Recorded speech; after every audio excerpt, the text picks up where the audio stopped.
안녕하세요. 저는 LG전자에서 16년째 테크니컬 커뮤니케이터로 일하고 있는 오재덕 책임이라고 합니다. 만나서 반갑습니다. 제가 오늘 소개드릴 내용은 항해일지라는 주제인데요. 제가 16년 동안 이 업무를 해오면서 어떤 업무들을 진행을 했고 그것들이 테크니컬 커뮤니케이션과 어떤 연관이 있는지 이런 부분들에 대해서 설명을 드릴 예정입니다. 그래서 오늘 부제목은 TC의 바다에서 항해 중이라고 정했고요. 지금부터 제 소개로 시작해서 한번 같이 제 여정을 따라와 주시기 바랍니다. 먼저 오늘 소개 드릴 내용은 제 소개를 먼저 해 드릴 거고요. 그리고 처음에 이제 제가 어떻게 테크니컬 커뮤니케이션에 들어왔는지 시작부터 좀 소개를 드리고 그 이후로 어떤 업무들을 쭉 진행을 했는지 설명을 드려가면서 테크니컬 커뮤니케이션에는 어떤 업무들이 있는지 좀 짤막짤막하게 소개해 드릴 예정입니다.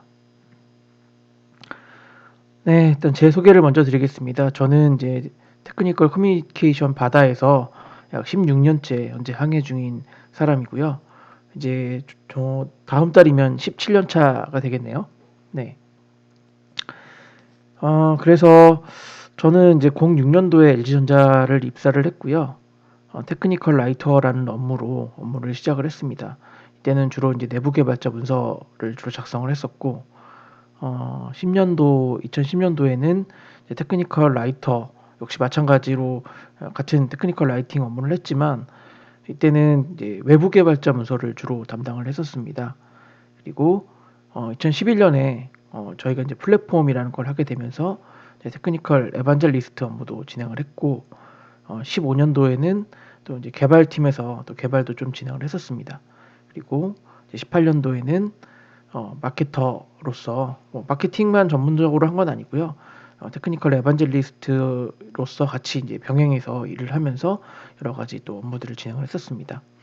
그리고 20년부터는 이제 현재 지금 이제 일을 하고 있는 지금까지도 저는 이제 테크니컬 라이팅 그리고 테크니컬 에반젤리즘 이 두 가지를 가지고 모두 이제 좀 다루고 있기 때문에 저는 이제 테크니컬 커뮤니케이터라고 얘기를 하고 있습니다. 자, 그러면 이제 테크니컬 커뮤니케이션의 바다로 한번 나가 보시겠습니다. 일단 2006년도에 저는 이제 처음으로 이 테크니컬 라이팅 업계에 발을 들였고요. 이때를 시작으로 이제 여러 가지 기존에 하지 않았던 그런 업무들이 시작이 됐었습니다. 저는 이제 대학원에서는 그 네트워크 컴퓨터 통신을 전공을 했기 때문에 이 약간 낯선 세계에 이제 처음으로 뛰어든 셈이죠. 제가 처음 이제 06년도에 이 업무를 시작했을 때 저희 회사에서는 이제 주로 이제 엔지니어링 파트에 속해 있어서 이런 소프트웨어 엔지니어링 관련된 여러 가지 일들을 진행을 했었습니다. 주로 이제 이때 당시에는 이제 플랫폼이라고 하는 것들과 그리고 이런 소프트웨어를 좀 구조적으로 개발하는 구조화 이런 것들이 좀 진행이 됐었고요. 그래서 지금 보시는 것처럼 이제 V 모델을 통해서 소프트웨어도 이제 좀 체계적으로 개발되고 관리되는 그런 시기였습니다. 소프트웨어 개발 프로세스를 보면 처음에 이제 요구사항이 있고 그 요구사항을 받아서 하이 레벨 디자인 상위 설계라고 하죠. 하이 레벨 디자인을 하고 그다음에 로우 레벨 디자인 하위 수준의 문서 디자인 그리고 개발자들이 개발을 합니다. 그리고 나서 테스터들이 이런 테스팅 작업들을 시작을 하고 테스트가 완료가 되면 이제 시스템을 통합하고 그것도 역시 통합 테스트를 하고요. 이런 일련의 과정들을 거치게 되는데 이런 과정들에서 테크니컬 라이팅 이제 하시는 분들이 필요하게 되었습니다. 주로 보시면 이제 그 시스템 리퀘어먼트 문서를 만든다던가 아니면 개발자들이 디자인한 하이 레벨 디자인의 어떤 문서, 로우 레벨 디자인의 문서 이런 것들은 저희는 설계 문서라고 얘기를 하고요. 이런 설계 문서들을 주로 개발을 했었습니다. 그리고 이렇게 개발된 것들이 이제 어, 내부적으로 개인만 보면 모르겠지만 다른 개발자들도 이런 모듈들을 가지고 활용하고 그 모듈들을 가지고 추가적인 개발을 하고 이런 개발들을 진행을 하게 되는데요. 이때 필요한 문서들이 이제 프로그래밍 가이드라든가 API 레퍼런스 가이드라든가 이런 문서들이 있었습니다. 그래서 이런 문서들을 주로 제작을 해왔고, 그리고 이제 테스트 레벨에서 물론 이제 테스트 케이스 같은 것들은 테스터들이 직접 개발을 하게 되겠지만, 테크니컬 라이팅 하시는 분들도 어느 정도 참여가 돼서 이 테스트 케이스의 문서 품질을 높인다던가 하는 그런 업무들이 진행이 되었습니다. 2010년 정도 들어와서 이제 그 여러분도 아시겠지만 아이폰이라든가 이런 안드로이드 폰이라든가, 그래서 폰들도 기존에 있던 폰들도 약간 스마트화 되어지고, 그다음에 그 TV에 있는 그런 플랫폼들도 API라는 것들을 이용해서 외부에서 앱들을 개발할 수 있도록 그런 형식으로 이제 그 패러다임이 좀 바뀌어가면서 외부에 있는 개발자들도 개발에 참여할 수 있는 그런 기회들이 많이 제공이 되었습니다. 그래서 이제 그 스마트 TV도 보시면 API를 제공하고 그 API를 사용해서 개발을 하는 개발자들이 생겨났습니다. 그래서 이런 개발자들을 위한 문서들도 필요하게 되었는데, 이때 이제 저희 테크니컬 라이팅 하시는 분들이, 물론 저도 그렇고요. 이런 문서들을 주로 이제 이런 문서들을 제작에 주로 참여를 하게 되었습니다. 일단 이제 외부에 있는 개발자들이 봤을 때 이런 플랫폼이 항상 고정된 건 아니잖아요. 매번 이제 업데이트가 일어나고 개선 사항이 생기고 이런 것들이 있을 때마다 릴리즈 노트라는 것을 작성을 하게 됩니다. 그런 릴리즈 노트라든가 이런 것들이 이제 외부에 있는 개발자들에게 보여지기 쉽게 저희가 전달하는 그런 역할을 하고 있고요. 그리고 저희가 제공하는 플랫폼의 스펙이 어떻게 되어 있는지, 그런 플랫폼 스페시피케이션이라든가, 그리고 이 외부에 있는 개발자들이 개발할 수 있게끔 어떤 도구들을 제공하는데요. 그런 것들이 이제 SDK라고 해서 소프트웨어 디벨롭먼트 툴킷을 제공을 합니다. 여기는 이제 IDE도 있을 것이고, 샘플들도 있을 거고요.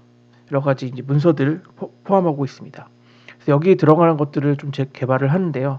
또 이런 플랫폼을 인스톨하는, 아니면 이런 SDK를 인스톨하는 이런 인스톨레이션 가이드라든가, 그리고 플랫폼이 제공해주는 그런 API들, 외부에 있는 개발자들은 이런 API를 활용해가지고 어떤 본인들이 필요한 어떤 어플리케이션을 만들고 있죠.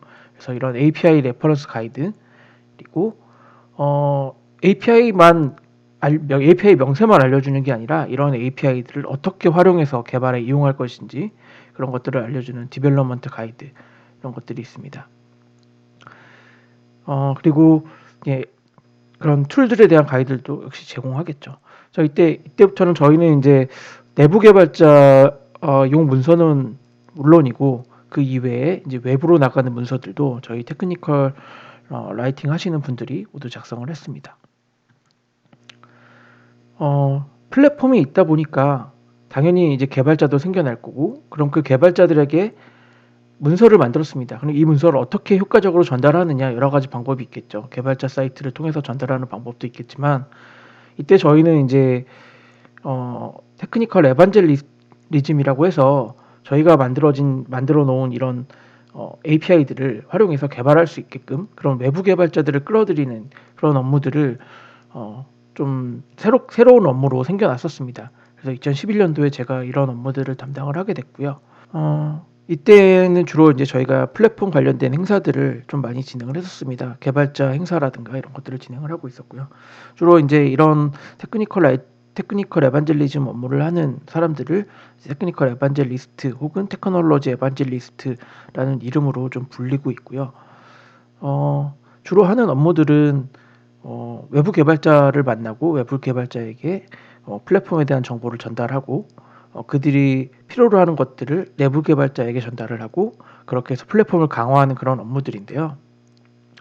저는 여기도 이제 그 테크니컬 커뮤니케이션의 업무 중에 하나라고 생각을 합니다. 왜냐하면 여기 이제 여러 가지 하는 일들을 좀 살펴보면, 블로그를 작성을 하면서 여러분들도 이렇게 쉽게 우리 API를 이용해서 앱을 개발할 수 있습니다 라는 이런 것들도 전달을 해줄 수가 있고요. 그리고 개발자들이 찾아볼 수 있게끔, 따라해 볼 수 있게끔 하는 그런 튜토리얼이나 샘플 앱들을 또 개발할 수도 있겠죠. 그리고 거기에 대한 가이드도 만들고요. 그리고 SNS를 이제 이용해서 어떤 글로 그 글들을 포스팅할 수도 있겠고요.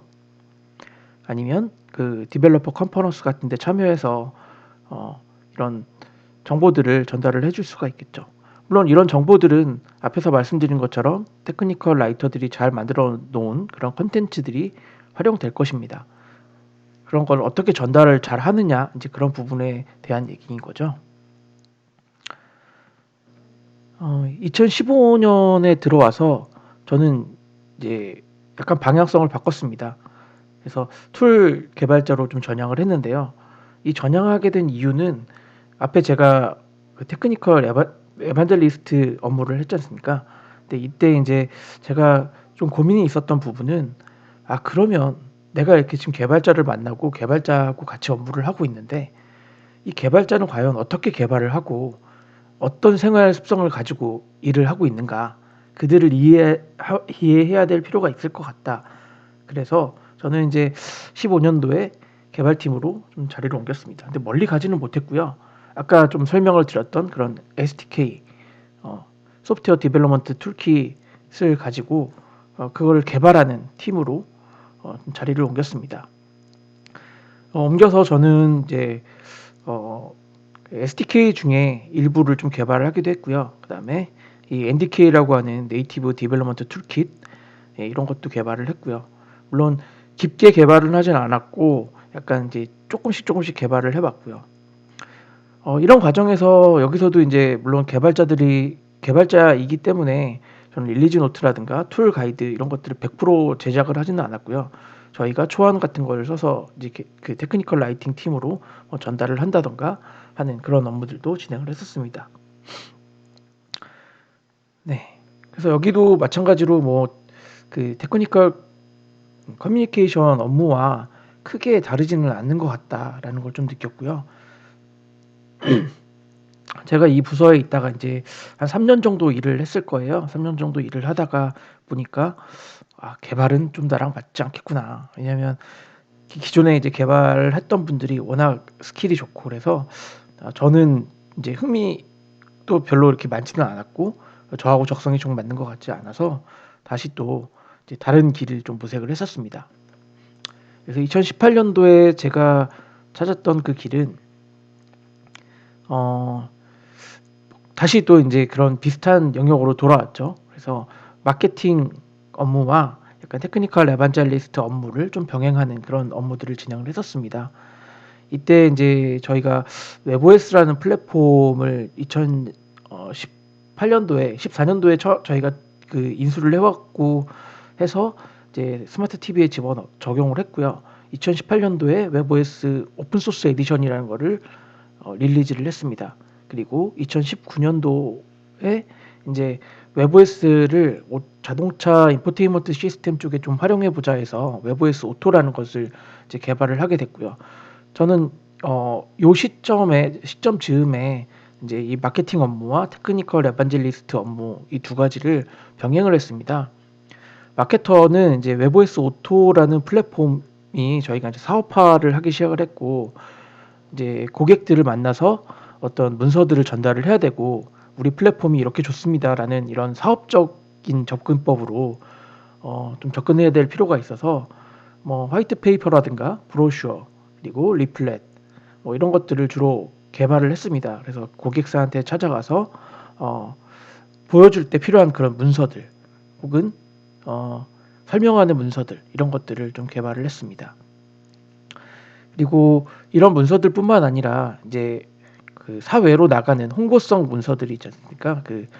우리가 흔히 얘기하는 뉴스 기사, 이런 것들도 제가 담당을 해서 또 제작을 하고요. 그 제작된 거를 전사 이제 담당자한테 전달하는 형태로 그렇게 일이 진행되긴 했지만 일차적인 초안은 제가 담당해서 썼습니다. 그리고 이게 주로 이제 그 업계의 동향이나 이런 것들도 좀 필요하다 보니까 이런 트렌드 리포트 같은 것들도 주로 작성을 하게 되고요. 그리고 이벤트 같은 것들도 좀 기획을 하고 운영을 하고 하는 이런 업무들도 진행을 했었습니다. 지금 보시는 것처럼 이제 좀 문서화 업무들이 상당히 많이 포함이 되어 있습니다. 그래서 이러한 영역도 사실 테크니컬 커뮤니케이션과는 어, 멀지 않은 영역이다라고 좀 생각이 듭니다. 이거 이제 오픈 소스가 저희가 18년도에 진행이 됐기 때문에 이때부터 본격적으로 그 외부로 웹OS를 홍보하는 그런 활동들도 좀 진행을 했고요. 어, 뭐 주로 이제 뭐 대학이라든가 아니면 협회라든가 이런 데를 좀 찾아다니면서 웹OS를 가지고 그 업무를 할 수 있는 것들이 같이 이제 프로젝트를 할 수 있는 것들이 상당히 많이 있습니다. 이런 것들을 전달을 하게 되었죠. 여기도 마찬가지로 이제 베이스가 되는 것들은 주로 이제 테크니컬 라이팅 업무를 하셨던 컨텐츠들을 가지고 그런 컨텐츠들을 또 잘 외부 개발자에게 전달하는 그런 역할들도 진행을 했었습니다. 이렇게 일을 하다가 이제 2020년에 들어와서 저는 이제 다시 테크니컬 라이팅을 전문적으로 하는 그런 부서로 옮겨왔고요. 옮겨와서 마찬가지로 이제 담당하게 된 거는 아까 앞에서 설명드렸던 것처럼 오픈 소스로 된 개발자 사이트 쪽의 컨텐츠라든가 이런 리딩하는 부분들을 담당을 했었고, 역시나 마찬가지로 쭉 이어서 그 웹OS라는 그 플랫폼을 외부에 전달하고 또 확산하고, 그래서 거기서부터 얻어지는 것들을 내부에 전달하는 그런 에반젤리스트 업무도 계속 진행을 했었습니다. 지금까지 제가 이렇게 쭉 제가 그 경험해 왔던, 제가 16년 정도를 이 업계에서 일을 해왔던 것을 쭉 보면 크게 뭐 벗어나 있지는 않은 것 같아요. 테크니컬 커뮤니케이션의 범주 안에서 크게 벗어나 있지는 않은 것 같고요. 어, 여러 가지 분야로서 이 테크니컬 커뮤니케이션이라는 바다에서 계속 항해를 하고 있다고 생각을 합니다. 그리고 앞으로 어디로 갈지도 저는 정확히 모르겠지만 아마 끝까지 이 테크니컬 커뮤니케이션의 바다 안에서 항해를 계속하고 있지 않을까라고 생각이 됩니다. 그래서 그러면 이렇게 제가 겪어온 것처럼 아직 제가 지금 현재 떠 있는 바다는 테크니컬 커뮤니케이션이라는 바다이고, 이 바다, 내가 가고자 하는 바다의 끝에는 도대체 뭐가 있을지 좀 생각을 해봤습니다. 그래서 제가 이제 가고자 하는 방향, 지금 현재 저희가 저희 쪽에서 생각하고 있는 방향들은 대체로 이런 것 같습니다. 좀 개발자 경험, 그래서 좀 데브 X라고 좀 많이 부르긴 하더라고요. 디벨로퍼 익스피어리언스 측면에서 어떻게 향상시켜 갈 수 있을까, 그런 부분들에 대해서 좀 고민을 하고 있는 중이고요. 그리고 새로운 기술이나 이런 트렌드들이 계속 나오고 있기 때문에 이런 것들도 꾸준히 좀 공부를 하면서 어, 테크니컬 라이터라든가 아니면 테크니컬 에반젤리즘이라든가 기타 여러 가지 측면에서 어떤 것들이 새롭게 나타나고 새롭게 변화해 가고 있는지 계속 따라가야 될 필요는 있다고 생각을 합니다. 그리고 저희는 이제 테크니컬 라이팅, 저도 마찬가지지만 테크니컬 라이팅이 주로 많이 이제 기반이 되고 있기 때문에 이제 글쓰기라든가 이런 부분들은 작게라도 손을 놓지 않고 계속 쓰는 것이 중요하다고 저는 또 보여집니다. 그래서 간단한 뭐 블로그라도 계속 이렇게 좀 적어가면서 계속 글 쓰는 연습을 계속 해야 될 것 같다고 생각이 듭니다. 그리고 또 하나는 AI와의 대결입니다. 요즘 한참 핫한 이슈이죠. 그 챗 GPT라는 챗봇이 있는데요. 이건 저도 심심해서는 아니죠. 궁금해서 도대체 네가 어느 정도까지 글을 쓸 수 있을 거고 네가 어느 정도까지 할 수 있냐라고 해서 몇 가지 좀 테스트를 해봤었는데, 소스 코드를 던져주고 어느 정도 튜토리얼을 만들어줘라고 했더니 몇 번 이렇게 그 실험할 때마다 조금씩 다른 결과를 내지만 그래도 어느 정도 가독성 있고 잘 구조화된 그런 문서들을 제공해 주더라고요. 그래서 아, 얘들이 우리를 대체할 수 있을 것 같은데 라고 생각이 들더라고요. 그래서 다시 물어봤어요. 테크니컬 라이팅에 대해서 어떻게 생각하냐 했더니 뭐 꼭 필요한 업무이다. 그리고 뭐 테크니컬 라이터의 미래는 어떠냐 했더니 미래는 밝다고 합니다. 미래는 밝은데 그러면 그게 궁금하잖아요. 너는 AI고 그래서 결국엔 AI가 테크니컬 라이터를 이길 수 있지 않을까? 라고 물어봤었는데 아마 제가 기억하는 답변은 AI가 있지만 그래도 사람의 직관이 필요한 부분들이 있기 때문에 테크니컬 라이터는 없어지지 않을 거다라는 답변을 내더라고요. 그걸 보고 나서 안도의 한숨을 쉬었습니다. 우리는 끝까지 아직도 그래도 살아남을 수 있는 희망이 있구나. 그래서 하지만 결국은 이 AI와 함께 병행해서 살아가야 될 텐데 그러면 우리는 이 AI와 어떻게 병행해서 일을 할 건지 그런 부분들에 대해서는 앞으로도 계속 좀 공부를 해 나가야 될 거라고 생각이 됩니다. 그래서 마지막으로 목적지는 아무래도 살아남기가 되겠죠. 끝까지 한번 살아남아 보시길 바랍니다. 저도 이제 끝까지 살아남아야 되고요. 그래서 마지막으로 이제 결론을 좀 짓자면 제가 2006년부터 지금까지 쭉 이어오면서 여러 가지 업무들을 담당을 했었습니다. 그 담당한 것들이 결국은 생각해 보면 결국은 그 개발자라는 독자를 중심으로 계속 업무들을 변화를 해왔던 것 같아요. 그래서 저는 지금 여기 써 있는 것처럼 위성처럼 이 개발자의 주의를 계속 맴돌았던 것 같습니다.